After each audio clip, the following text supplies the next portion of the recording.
Hi, I'm Tom and I'm the organiser of this GT430 gathering today. So this came about because we had an attempt at gathering together more than 10 of the GT430s last year, but didn't manage to get to the number.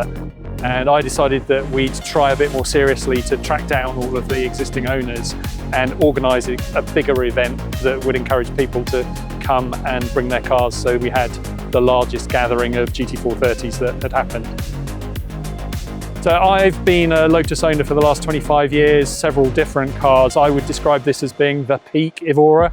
The other owners have been really appreciative about organising this event today. There's been several attempts to get people together, but this is the largest gathering that we've had, and we've had people coming over from Ireland, people down from Scotland, up from the West Country, all over to be here today. Some have met before, but this is the first time everybody's been together as a group. So it's a really great atmosphere, sharing stories of our adventures with the cars, what we've done with them, why we love them so much.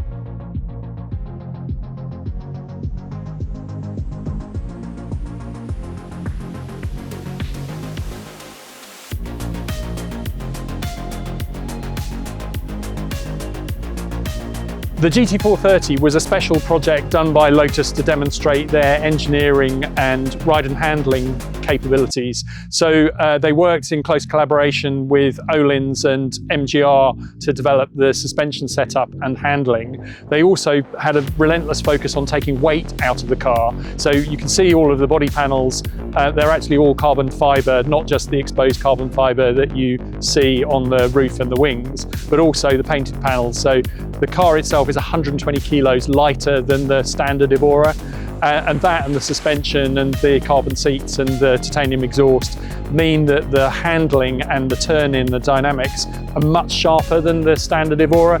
You notice it on the road, particularly notice it on track with the downforce being very significant through high-speed corners.